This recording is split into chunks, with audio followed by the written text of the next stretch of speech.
Terima kasih Anda masih bersama kami di Kompas Petang, Saudara. Merespons permasalahan premanisme yang berkedok organisasi masyarakat yang meresahkan, Puspom TNI melakukan kerjasama dengan Polri untuk melakukan penertiban.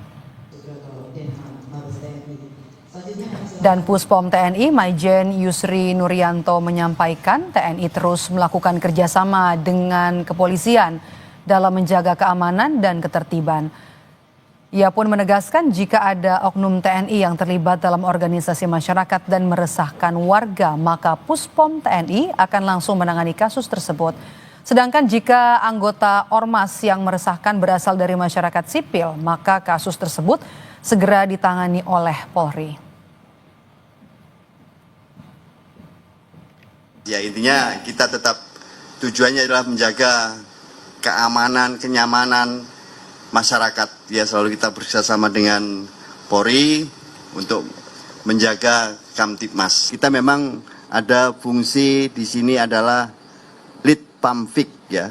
Lead ini adalah intelijen, ya, di mana kita selalu berkolaborasi, bekerja sama dengan intelijen lain, ya, dengan kepolisian, kemudian mungkin dari BIN, kemudian dari BAIS, ya. Ini ya informasi-informasi yang ada lah. Jadi kita combine, kita analisa untuk dilakukan pencegahan-pencegahan. Kalau memang di ormas itu ada, mereka tentunya orang sipil, ya. Nah, nanti yang menangani adalah dari kepolisian. Nah, kalau ada oknum TNI-nya, baru kita yang menangani. Sementara itu, Komisi 3 DPR melakukan rapat dengan advokat anti premanisme atau Tumpas pada Rabu siang. Anggota advokat anti premanisme Saur Siagian menyampaikan sejumlah contoh aksi premanisme yang meresahkan di kalangan masyarakat.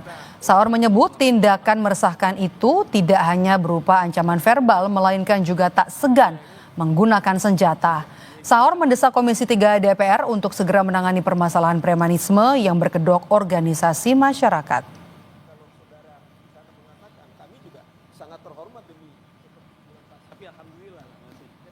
Pemerintah membentuk Satuan Tugas Terpadu Operasi Penanganan Premanisme dan Organisasi Kemasyarakatan atau Ormas yang dinilai meresahkan. Apakah Satgas ini kemudian mampu untuk membasmi ormas meresahkan yang dinilai sudah mengganggu investasi?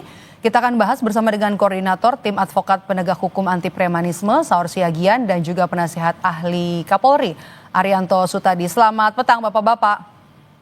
Selamat petang Mbak Maido. Selamat sore. Saya mau ke Bang Saur terlebih dahulu yang kemarin sudah ikut RDPU bersama dengan Komisi 3. Apakah sudah tepat membentuk satuan ini, Bang Saur?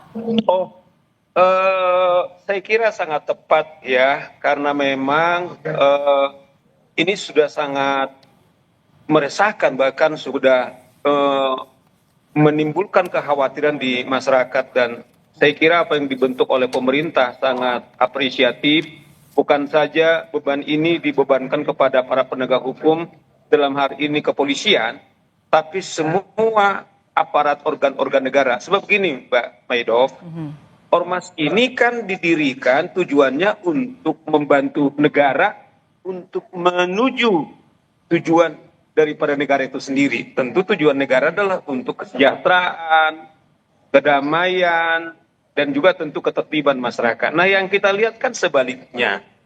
Nah, dasar itulah karena memang sudah sangat telanjang kalau bahasa kami, perbuatan tindakan-tindakan daripada ormas ini saling terang satu dengan yang lain, mengancam pemerintah yang sah, konstitusional. Bahkan kalau kami kutip misalnya Maido, di waktu misalnya kami sebutkan salah satu organisasi mengatakan kalau kami kirimkan 50.000 ke Gubernur Jawa Barat, kami yakin dia bilang polisi tidak bisa membubarkan kami. Maksudnya apa? Ini kan dia sudah merasa di atas hukum. Nah, itu kan sudah jelas ancaman-ancaman. Nah, ketika ada organisasi atau organ-organ dalam hal ini tentara, dan memang ini juga bisa mempengaruhi pertahanan kita kalau mereka ini sudah seperti negara sendiri dalam rangka melakukan tindakan-tindakan mereka, Mbak Maido. Kita sudah dapat poinnya di situ. Pak Arianto, tadi Bang Saur menyebut kalau ini posisi ormas sudah seperti berada di atas hukum begitu. Apa kemudian yang membuat polisi ini bisa kurang tegas, tidak tegas untuk menindak aksi-aksi yang dilakukan oleh ormas? Maaf ya, saya akan fokus pada premannya dulu ini ya. Preman itu adalah satu gejala ya. Apabila aparat itu tidak sanggup atau tidak bertanggung jawab untuk mengatasi keamanan di lingkungannya. Di mana aparatnya itu tidak bertanggung jawab, maka preman di situ akan tumbuh dengan suburnya. Itu jadi preman itu adalah orang yang ingin mau bebas seenaknya sendiri, mencari makan dengan kekerasan, dengan kejahatan dan sebagainya tanpa boleh ditindak oleh aparat. Itu definisi preman ya. Nah sekarang ini preman ini menjelma menjadi ormas ini saya amati ya. Preman ini sudah dulu ada Mbak. Nah sejak reformasi ini mereka itu preman itu kalau melakukan premanismenya itu mereka sering mengaku-ngaku LSM, berkedok ormas gitu. Nah terakhir terlihat belakang ini kan. Jadi intinya adalah preman itu karena dibiarkan oleh aparat, tidak ditindak, atau lebih besarnya lagi tidak hadirnya negara untuk mengamankan di daerah-daerah yang kecil itu, akhirnya mereka menjadi raja di sana. Raja yang ingin bebas. Nah, makanya kalau sudah dibentuk ini operasi ini, saya sangat setuju sekali dan sangat bagus sekali. Cuman menurut saya ini telat ini. Mestinya dari dulu ya, ada tumburus kecil tuh preman harus disikat. Supaya mereka tidak bebas. Kesana kemari seenaknya sendiri saja. Terutama yang sekarang ini sudah begitu masifnya, ini perlu turun tangan dari pimpinan negara ini supaya menyetop ini gitu. Bukan hanya pimpinan keamanan saja, karena kelihatannya keamanannya agak ragu ini melihat background daripada yang mengaku ormas dan kemudian melakukan premanisme yang lebih daripada preman yang ada selama ini. Itu pandangan saya segitu kayak itu. Jadi menurut Anda ini menjanjikan Satgas ini? Apa kemudian indikator keberhasilan nanti, keberhasilan dari kerja Satgas ini? Bukan menjanjikan, harus berhasil. Ini harus berhasil. Kalau nggak berhasil, waduh konyol, udah malu kita. Negara masa kalah sama preman kayak gitu. Jadi ini harus dilaksanakan dan harus berhasil. Dan berhasilnya bukan hanya seketika besok selesai nggak ada preman. Harus seterusnya tidak ada lagi preman yang seperti ini. Harusnya kayak gitu sikap pemerintah. Gitu. Saya mau ke Bang Saur, kata Pak Arianto tadi harus berhasil. Tapi kalau menurut Anda sendiri, apa indikator keberhasilan ya? Kenapa saya setuju dengan Mas Arianto? Kenapa ada kata harus? Karena kalau kita lihat cara alat-alat yang mereka gunakan itu kan juga alat yang digunakan aparat penegak hukum, senjata, kemudian juga kekerasan sangat telanjang. Artinya gini loh, ini sudah seperti head to head antara ormas ini dengan negara. Nah, kalau sampai segera tidak tuntas atau dituntaskan para preman ini, ya seperti saya bilang tadi contoh itu, sudah mereka mengatakan bahwa negara tidak bisa berbuat apa-apa.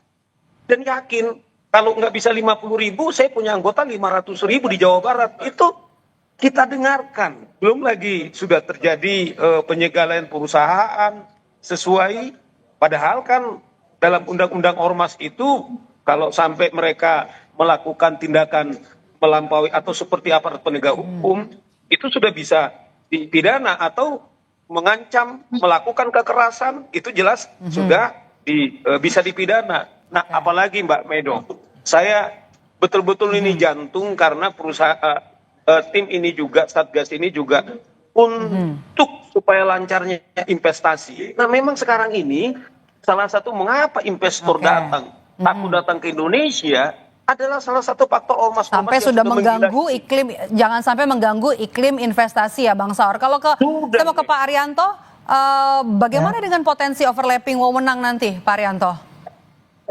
Saya kira kalau untuk sekarang ini ya nggak usah pikir-pikir apa menang lah.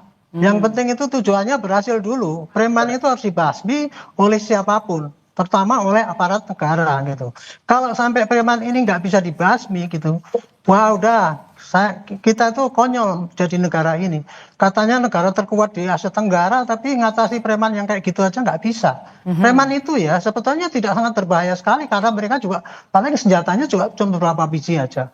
Mereka tuh cuma gertak sambal aja karena kekuatannya banyak dan kenekatannya itu akibat daripada tindakan aparat tidak tegas, kenekatan mereka makin menjadi-jadi.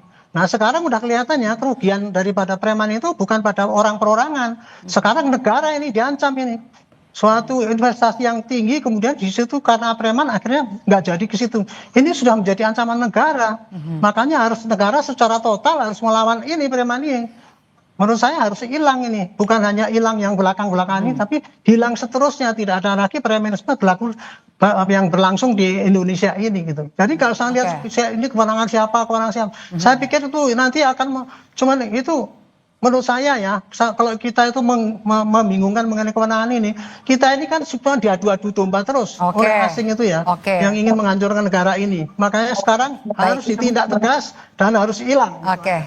Terima kasih Pak Arianto. Saya mau ke Bang Saur lagi. Bang Saur, Satgas kemudian akan dibentuk. TNI kemudian juga Polri. Apa kemudian yang Anda lihat ya hambatan yang bisa atau potensi hambatan yang terjadi dalam penindakan ini? Kemudian kalau Anda baca hambatan ini kemungkinan datang dari mana, Bang Saur? Nah, tadi saya ulangi seperti Mas Haryanto. Misalnya kami advokat, dalam 2 hari kami berkumpul hampir lebih 100 orang, masing-masing advokat lintas organisasi. Karena kami sebagai penegak hukum, kami juga terpanggil untuk menjaga sendi-sendi negara hukum ini bisa terjadi. Sekalipun kami tidak bisa menangkap seperti Pak Arianto untuk dulu polisi, atau katakanlah teman-teman tentara dalam pertahanan dipersenjatai, tetapi karena ini juga pelecehan kepada profesi kami sebagai advokat, kami terpanggil. Jadi seperti Mas Arianto bilang, wartawan juga medok juga dengan talkshow ini, kemudian menjadarkan masyarakat, kemudian korban juga harus ikut bermasyarakat. Nah, kalau kendalanya menurut saya lebih kepada psikologi. Dalam arti begini, kadang-kadang kan para penegak hukum kalau saya segera tindas, ini nanti apa dampaknya? Jadi harapan besar ya kepada Satgas yang akan dibentuk untuk memberantas aksi premanisme yang dilakukan oleh Ormas. Terima kasih sudah bergabung bersama kami, Bang Saur Siagian dan juga Pak Arianto Sutadi. Sehat selalu Bapak-Bapak. Terima kasih. Selamat sore. Terima kasih Mas Arianto.